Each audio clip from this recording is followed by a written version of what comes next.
Stephen's background includes exploring the socioeconomics of coastal and island communities, better understanding the health and biogeography of coral reefs, and education and advocacy in marine conservation and science. Prior to his role at GRID-Arendal, Stephen focused on marine environmental policy analysis and advocacy, working on legislation related to climate change and ocean acidification, the management of tropical and deep sea corals, and addressing illegal, unreported and unregulated IUU fishing.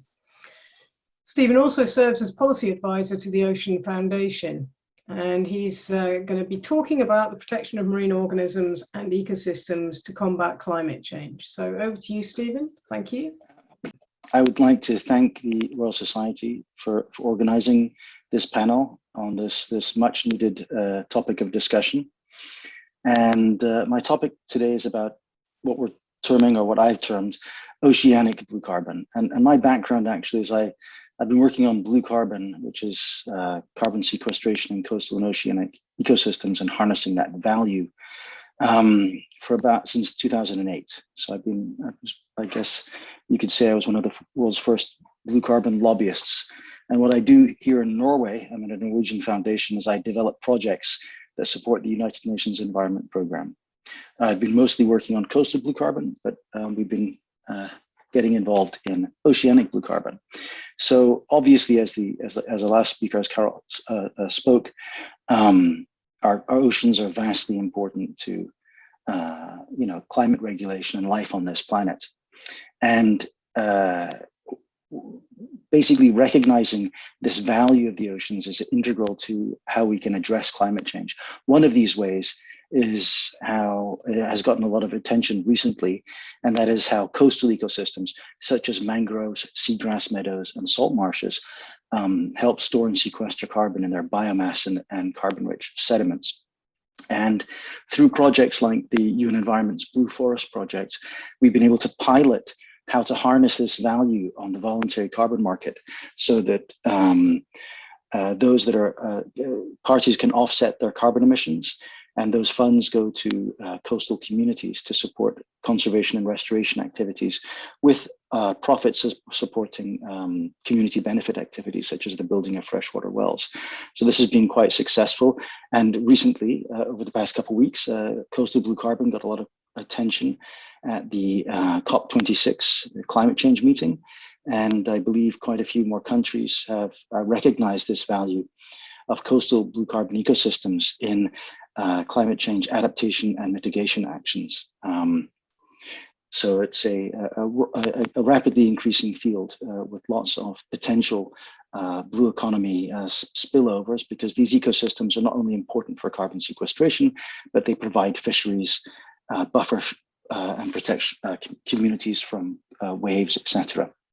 Well, another way we're looking at, and we started looking at this, I'd say back in 2014, is what we're calling oceanic blue carbon. And that looks at how a biodiverse and healthy ocean may actually help us in other ways. So essentially, all marine life and the biodiversity that they represent are an important factor in the bio and geochemical cycles in the ocean, including through their corpses, so in their biomass and excrement. A few of these ways, and we've identified at least 9 of these ways, but I think there's more mechanisms out there.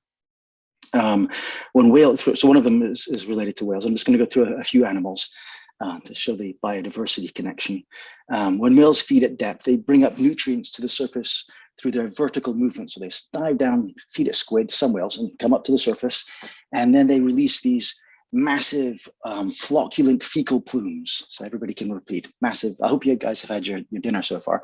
Anyway, and these massive fecal plumes are rich with nutrients, and that's exactly what the phytoplankton want to eat. Okay, what they need to grow. Okay, they don't eat it, but the way they need to grow. Okay, so of our past speaker.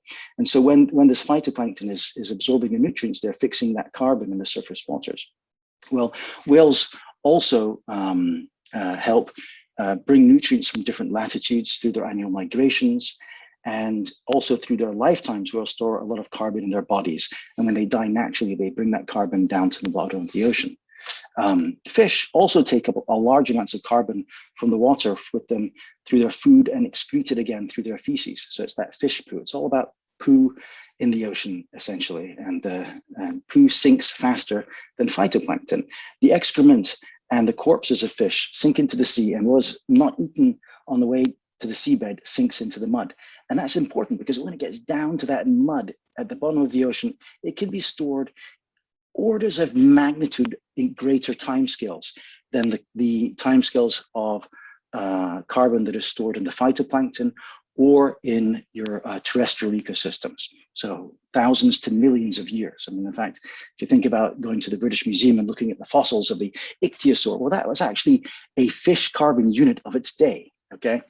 So this excrement sinks up to 1 kilometer fast down, okay? That's a rapid transport down, okay?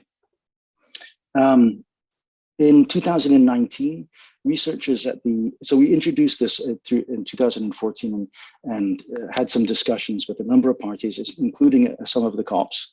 And in 2019, researchers at the International Monetary Fund estimated that in terms of carbon sequestration and climate mitigation, each great whale sequesters an estimated 33 tons of carbon. Essentially, one whale is worth 1,000 trees in terms of carbon absorption.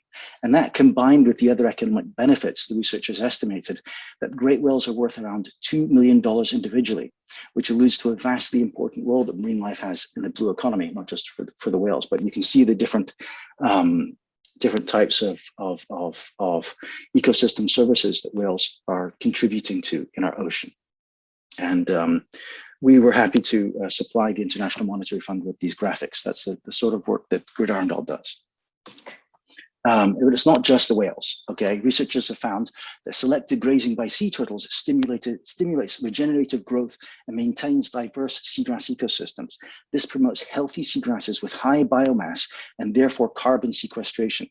However, when sea turtles are overfished or when their predators such as sharks are removed, it creates an imbalanced ecosystem and reduced carbon sequestration. So biodiversity, good for carbon sequestration, okay? And this is a personal anecdote. A few years ago, when I was based out at the University of Southern California, I found myself in a purse seine fishing boat at night, and they were fishing for anchovies. Purse seines are these massive nets. They get grabbed great big schools of fish with. At night, I could see the fish illuminated by this big searchlight going down into the net. And I noticed a lot of reflecting little particles sinking down. I asked the captain about this, and he said, they eat, they defecate, they do it all the time, just like us. I now see that gigantic school of anchovy as a gigantic swimming natural factory of carbon sequestration, grabbing that carbon that the phytoplankton is locking up and putting through the food web and then sinking it rapidly down, okay? And guess what? I'm not the only lunatic that thinks this, okay? So just this year, researchers have estimated that the shortage of fish species is contributing to shifts in the ocean's carbon cycle of an equivalent magnitude to that of the impact of climate change on the ocean. I'll repeat that. Overfishing is equivalent to the impact of climate change on the ocean. That is amazing. That just came out before the COP, okay? However, some that are advancing, however, let's just say not everybody can see this so far. So for example, a blue carbon brief was released by Conservation International and folks at the Blue Carbon Initiative.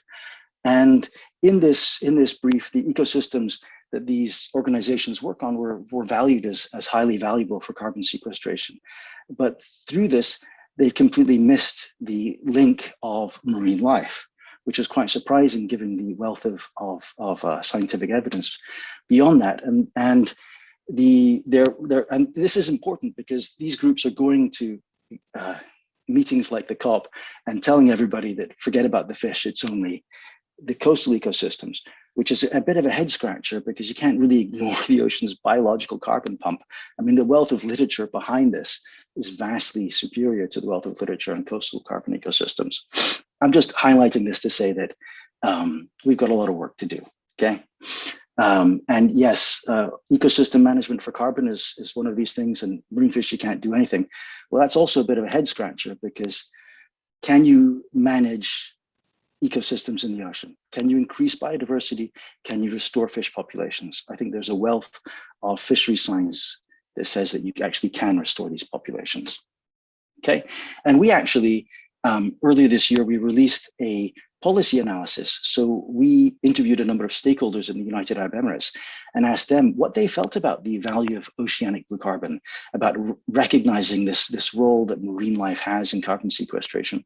Well, we got a variety of results. Two, I'll say, that they would say it was the vast majority of the survey participants recognized that this is important to international agreements, such as international efforts to manage biological diversity in waters beyond national jurisdiction.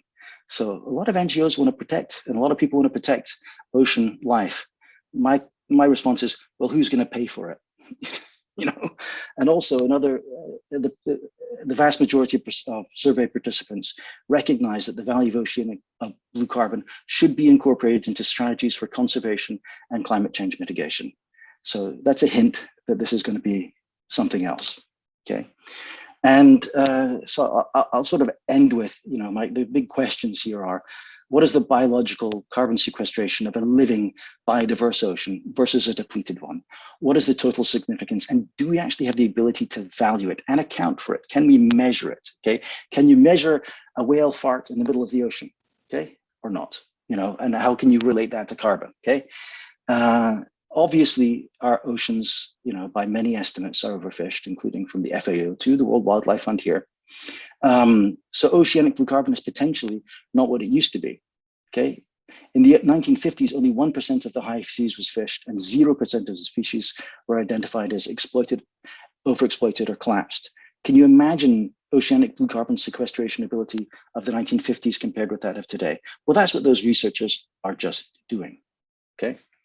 So I'd like to just sort of end with that, to say that oceanic blue carbon is a new horizon in what we're calling blue carbon, and recognition of value and a biodiverse value in the ocean. And I think we've got some exciting times ahead. Thank you.